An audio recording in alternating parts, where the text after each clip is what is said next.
unfortunate that we can't seem to connect back to Frederick Obwanda because there were really interesting topics that we're supposed to talk about this morning. Guess what? We shall be getting back to him, and then after that, all that shall be coming back to you as we continue our broadcast either today or as the week progresses. Good. But that notwithstanding, therefore, we've been looking at how different sectors have been affected by the COVID-19 pandemic. I mean, no industry, no sector has been left untouched, all the way from tourism to agriculture. And within and interlinked industries and sectors, they are reeling from the effects of the COVID-19 pandemic, which therefore calls for restructuring and reorganization. This morning, we are looking at the effects of the COVID-19 pandemic on the insurance industry within Kenya. Good. Now, we do have IRA also telling us that they have given new guidelines to all the insurance operators within the country on exactly how they're supposed to run their business within this pandemic. That has also elicited mixed feelings. But what we do know is that we did see a rejoinder of insurance companies within the economy saying we are going to support all the affected victims of the COVID-19 pandemic. All right, joining me this morning is Washington Ndegea, who's going to help me therefore understand what the effect has been on the insurance industry in the country. Washington, how are you doing, man?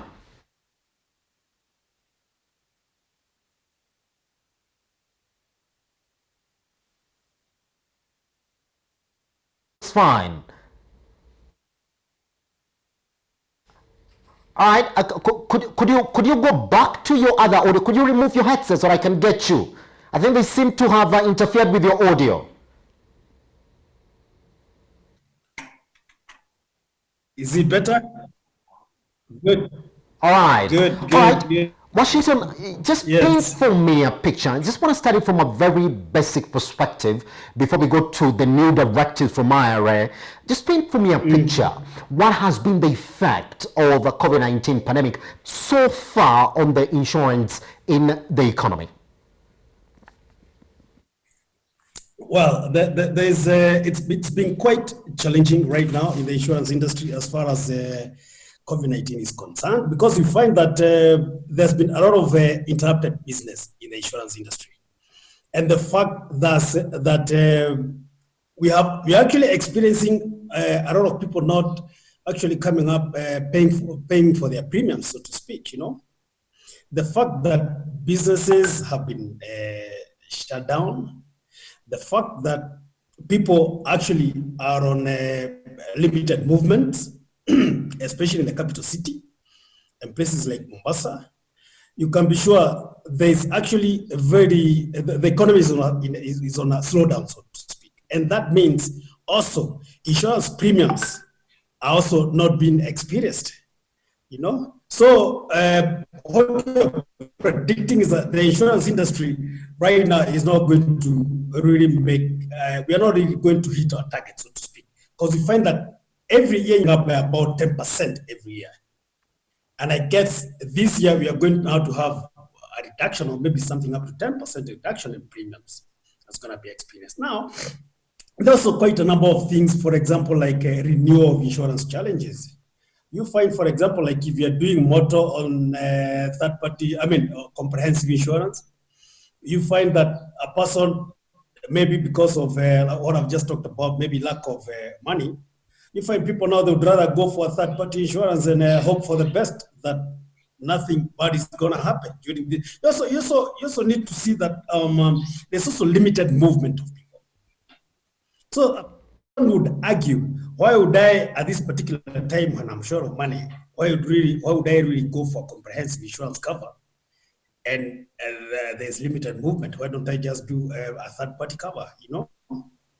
What about, we also having challenges, for example, like claims in the claims department, the claims follow-up for our clients. The fact that we cannot do it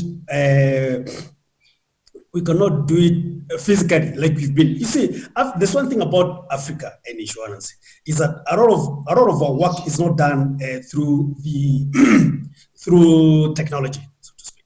People do face-to-face meetings.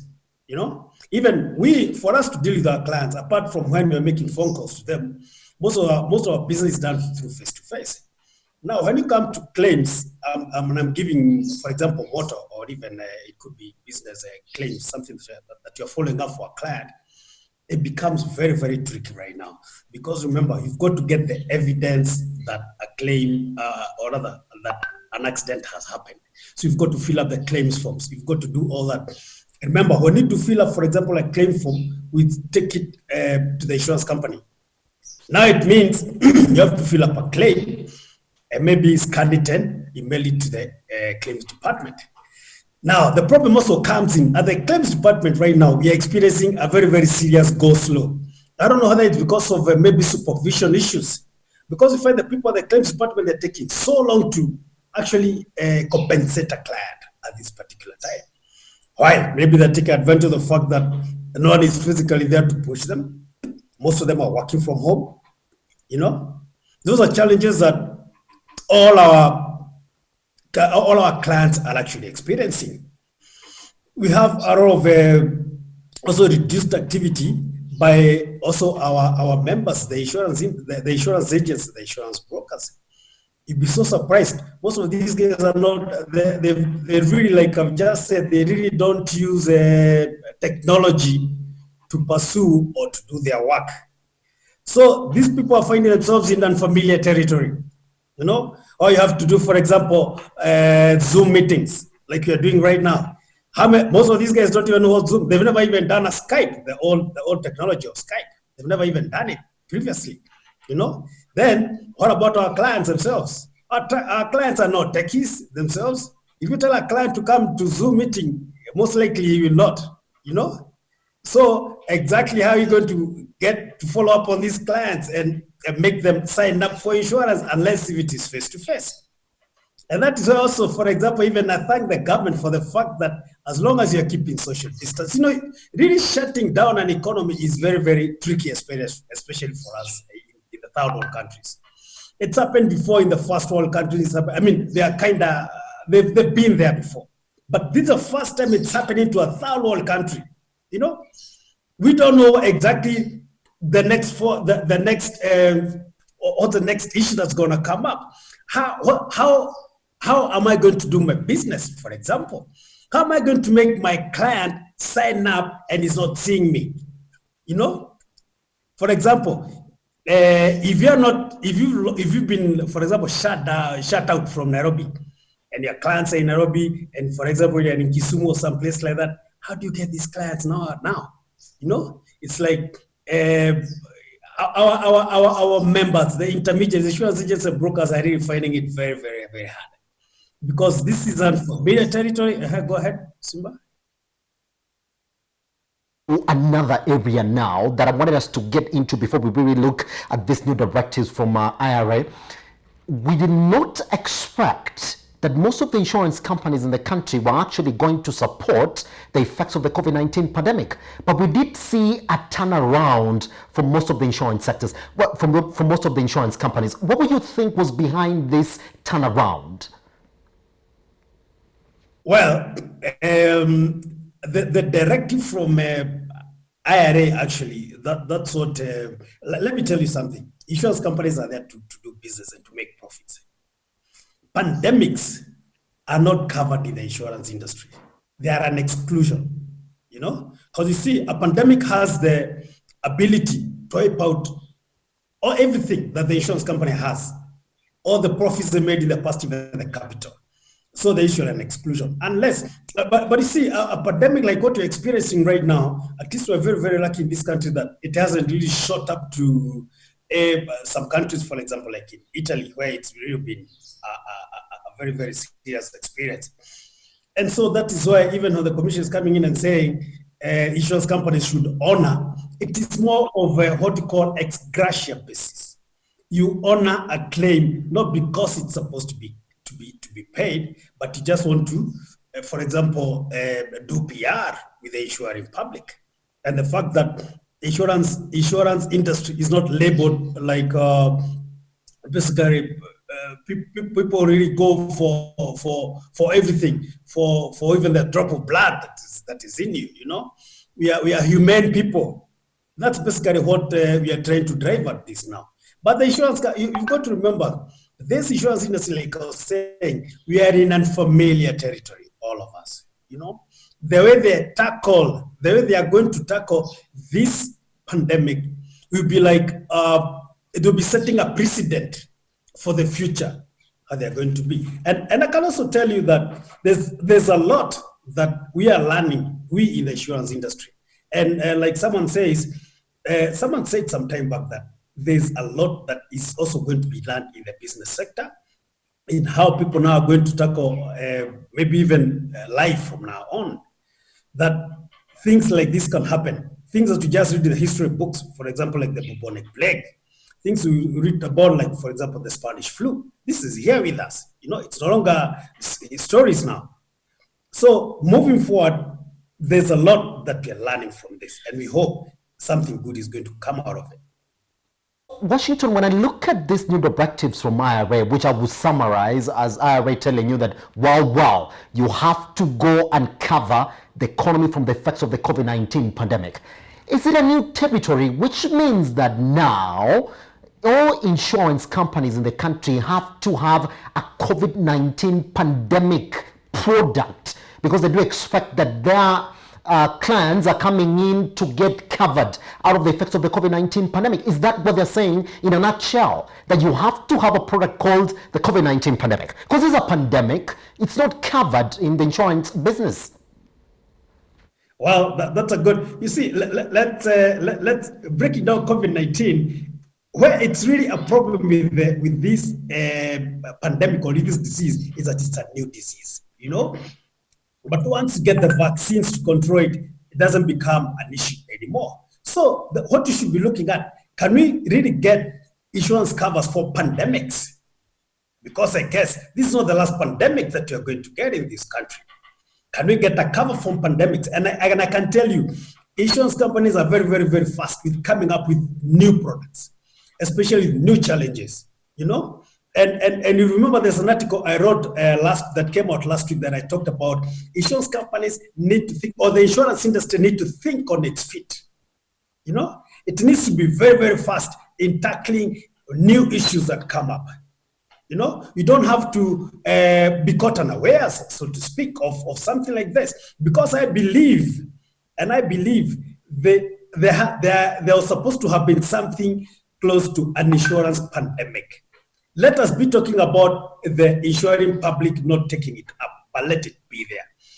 And like you said, this is one of the products that are actually going to be taken up. I mean, there are several actually products. All I've just said, we are still learning a lot from this pandemic. Because you see, for example, right now we have businesses, for example, like events that have been cancelled. You know, we had the other day that the Tokyo 2020 Olympics had been insured, you know, for billions, so to speak. Those ones, they are lucky, at least they've done that. But how many events have been cancelled in this country and have not been insured at all? You know, how many gigs had been that were in the process? Then all of a sudden there's a shutdown. That is one of the things that people going forward, people need to understand, that you need to take up insurance for these kind of things in the business, especially commercial insurance. We need to really come up with, even right now, as we speak right now, for example, Simba, there's a lot of technology that we are doing to do our business. For example, like Zooming, doing a lot of emails, doing a lot of, now, what about things like cyber crimes? They are going to increase. There are going to be so many instances of companies being hacked, you know? So people, insurance companies also need to invest now in security of their internet, security of their, in their computers. They need to install the latest software as far as protecting them is concerned, because of the increased use of technology, right? What about the challenges of fraud? Because I can see right now, there's going to be a lot of fraudulent issues coming up. remember, every time when you're doing things virtually, I mean, we are just talking from many kilometers, hundreds of kilometers away, like we are doing right now. You can be sure I'm not in Nairobi. Every time that there are issues like this, there's got to be issues of fraud. And people will take advantage of filling up fake claim forms. Because, for example, if an accident, for example, happens in a place like, let me give an example again of Kisumu, and the claim is being processed in Nairobi, how really are you going to be sure that that claim is actually genuine?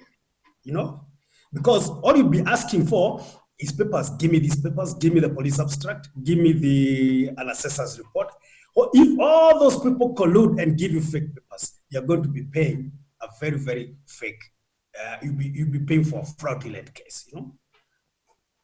Let's therefore, can you get me the general feeling that you had when you saw this new directives on exactly how you're supposed to even go about processing delayed claims and all that? Is it a rush directive, or it's exactly what you need now as the insurance industry? It is a rush directive, let me tell you. Just I've told you right now, you cannot, especially at this particular time when things are being done virtually. This is a wrong time to start telling. There's that one of the points that IRA gave is that claims have to be paid quickly. You know, how do you pay a claim quickly at this particular time when things are being done virtually? You're going to have so many fraudulent cases being paid. You know, there's going to be a lot of and maybe I should even think that one of the things that should be classified as essential services right now is insurance services. You know, insurance, for example, claims, guys, should be classified as, because there's a lot of losses that are going to be experienced in this.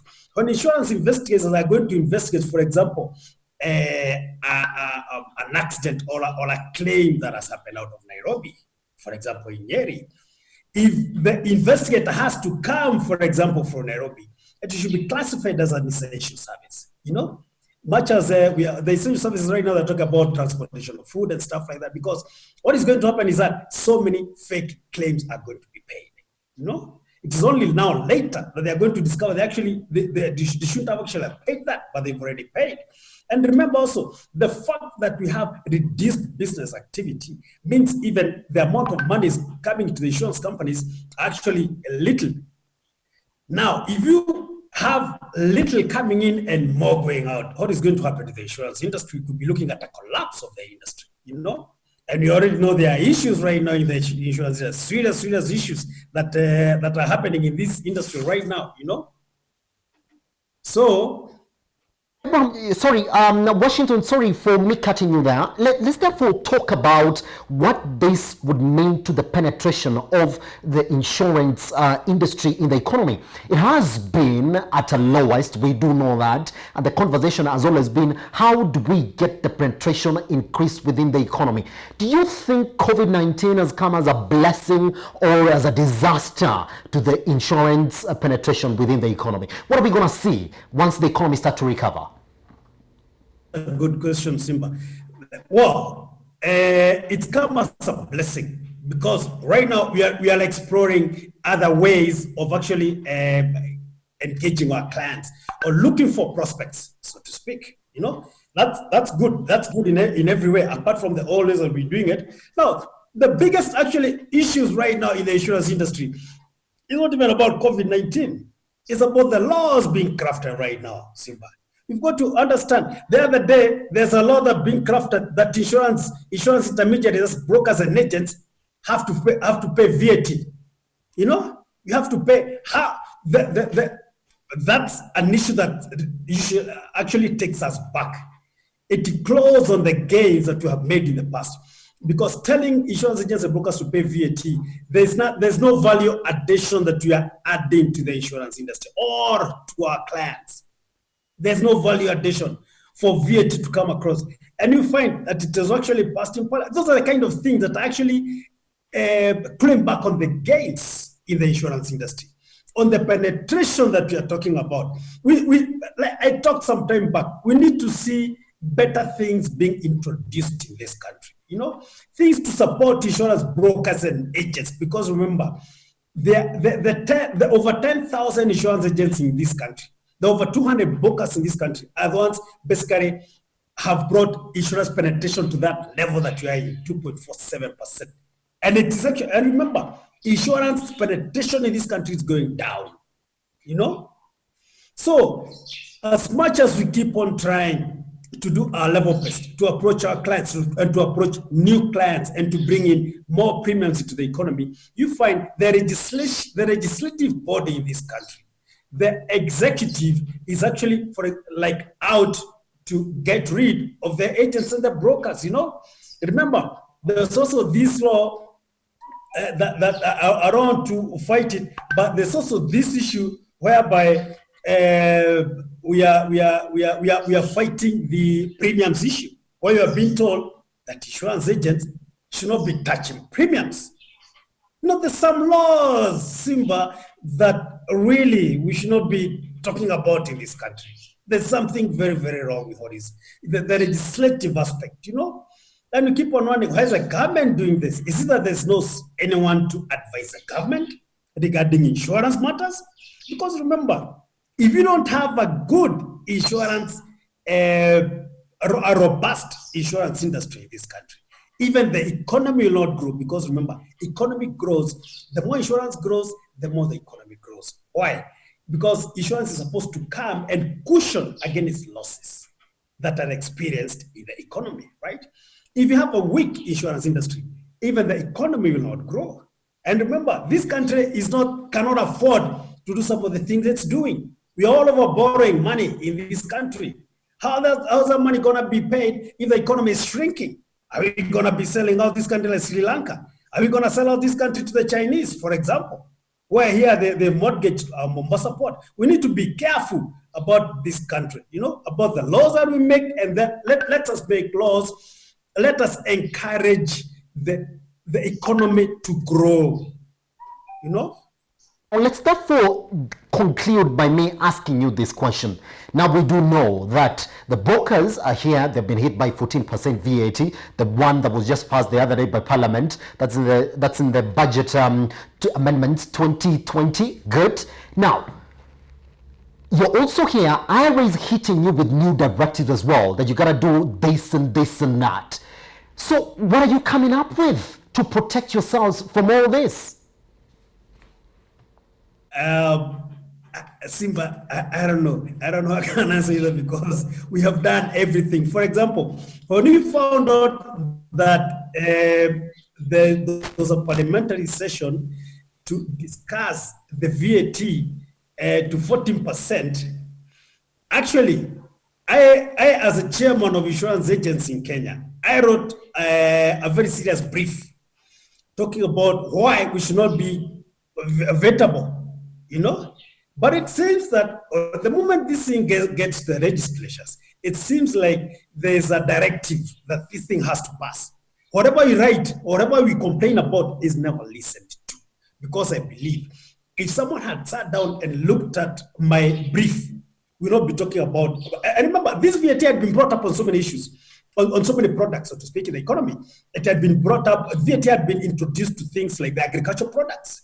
It had been introduced to manufacturing. But you find something like the agricultural products would have cost a really big uproar, because it would have cost the input of agricultural products very, very expensive in this country. It would have cost food production very, very expensive in this country.